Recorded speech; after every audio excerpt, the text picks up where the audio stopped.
Hello, it is Edamame, and welcome back to another video. Today we're discussing Fatal Journey, because that just came out.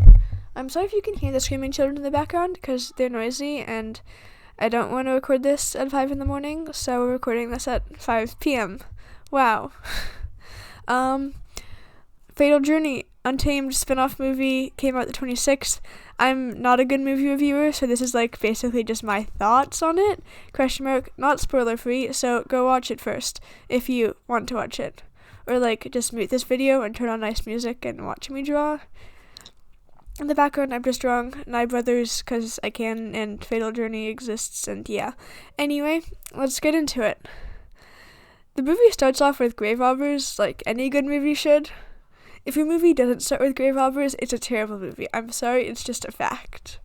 Anyway, gotta give props to grave robbers though, cause every movie / book with them ever ends up with them dying. So, the fact that they have the confidence to try and not die, good for them. But they do die, so bad for them. Confidence won't save your life. Anyway, I guess that upsets the sword spirit or whatever, and plot starts. And when watching this movie, before watching the movie the day it came out, I didn't want to get spoiled, so I just didn't really go on social media at all until I watched the movie, but I still did get spoiled because I'm an idiot. But it was only this first scene where Hwai-sung's painting gets messed up by that one guy. I don't remember his name, so it's just going to be called That One Guy this entire review. When I say that one guy, it's that one guy. I'm great at this. Anyway, yeah, that was a nice scene. And hey, Jin Gong Yao and Nae Ming Dre exist too. When I first heard about the movie, it was the Nye Bros and Jin Gong Yao, so I was expecting a lot more Jin Gong Yao in the movie, but I came for the Nye Bros, not Jin Gong Yao, so I didn't mind the fact he wasn't in the movie a lot, but if you came for Jin Gong Yao, I guess you'd be slightly disappointed. Then again, I'm probably just an idiot, and it was clear just the Nye Bros with a little bit of Jin Gong Yao, but I don't know. It wasn't what I thought this was going to be, so. Also, we gotta love how Nae Ming Dre is hey, where's your saber? Bring the saber with you. Does Hwai-sung actually bring his saber with him when they go to fight the sword spirit or whatever? No, of course he doesn't. Why would he do that? No, logic, he doesn't need a sword. And then Jin Gong Yao gives Nae Hwai-sung a really nice flute, and that's suspicious, but hey, Jin Gong Yao worked really hard to mix the turmoil and cleansing music, so it's not like he could just have a super easy to use flute that will hurt Nae Ming Dre's mental state. What do you mean? No, of course not. Okay then. Gonna continue on, and there's some bad Vine CG. I have nightmares about the bad Vine CG, but it doesn't matter because, hey, they're at the, magic temple place now. Also, gotta love how, complicated it was to get into said sword temple, saber temple, sword temple, saber temple, same thing. I don't know how the grave robbers got in, but, extra props to the grave robbers, I don't care, Ming Dre was my favorite before this movie, but those grave robbers are my new favorite characters in the entire Murazushi universe. And hey, they have to split off because the door is broken, because plot. And Hwai-sung is actually pretty good at his job, but he gets upset because, oh no, there's corpses in the walls. And I guess apparently they don't just use already dead corpses like they do in normal universe, because it's a movie. We need to give them sacrifices because it needs to be more dramatic. Yeah. And in the other room, Nae Ming Dre doesn't do quite as good. A bit confused on how he actually fixed the thing. I just saw him do his cheerleader pyramid and one guy got killed and that was it. So didn't a guy in Hwai-sung's group also get killed because Hwai-sung forgot his paintbrush? He brought his paintbrush, but he didn't bring a saber. Why would he do that? Why would he bring a weapon to go fight people? He brings his paintbrush, obviously. Anyway, there's a really long bridge, because, who needs MDZ cannon when we can just have a super deadly whole thing, I guess. Yeah, okay, I'm going with this. Also, that one guy, you know who I mean. He does a really bad job at protecting Hwai-sung, and Hwai-sung falls down because the bats broke the bridge. I don't know, confusion. Maybe if he brought a saber with him, he wouldn't have fallen. I don't know how, but I can still make fun of him for not bringing a saber. So he falls. Ming-Jue jumps down, and he's like, wow, I'm gonna like push you back up with my magic palm and bring my saber too. So then he falls, but Huaisong's safe. But no, he's not safe. He jumps back down because his brother probably didn't just die to save him. But it's okay because neither of them die. They both survived that fall. It's fine.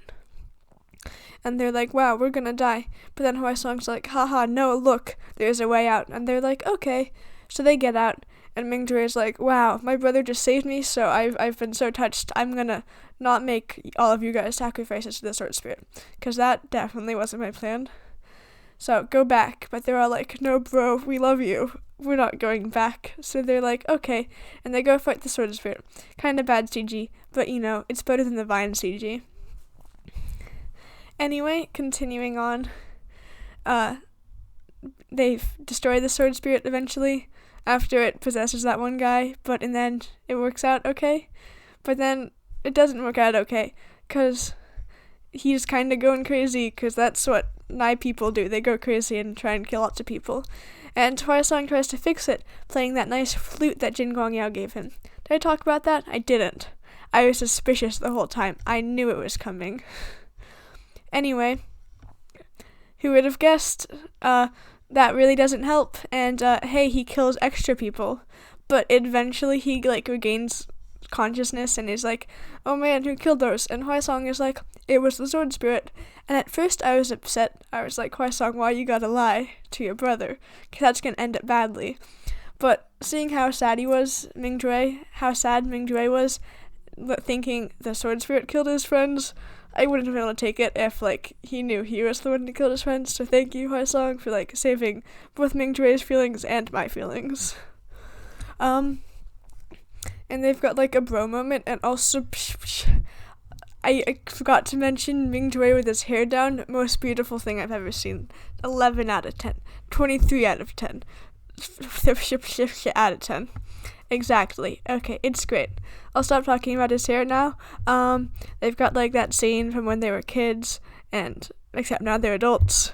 And he's like, I'll protect you. That worked out well, didn't it, Ming-Jue? You didn't die early. No, it's fine.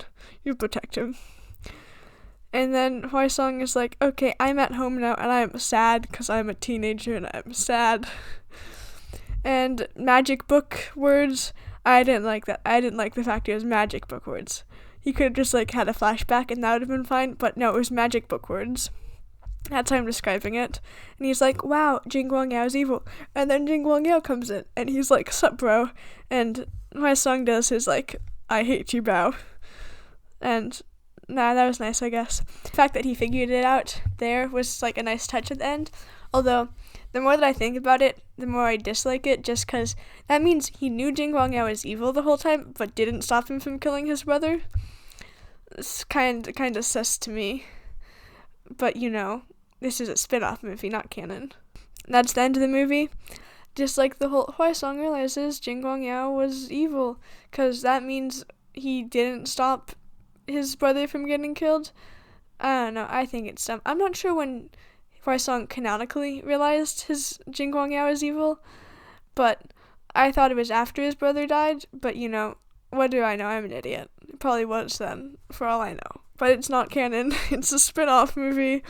Overall, it was a great movie, though. Less Jin Guangyao than I was expecting, which is good since I only came for the eyebrows. Ming-Jue with his hair done was not what I was expecting, but it was definitely welcomed. Yeah, I'm not sure what I was expecting this movie to be. It wasn't this, but it was a very good movie. Anyway, even if I don't know what I was expecting. It was better than what I was expecting, I bet you. This is why you don't let Edda do movie reviews, because she'll just be like, wow, that was pretty great. Bad CG, though. Have a nice day. This was super rambly. I'm sorry. I'll try and edit the audio so you have less rambliness, but that's it for this video. If you like this, maybe tell me and I'll do another one for like other movies. I could do one for Living Dead or whatever that movie was called. the other spin-off movie, because that was also pretty nice. Or I could do one on the Steven Universe future finale. Anyway, have a nice day. Leave a like, subscribe, don't catch the coronavirus, and see you next time.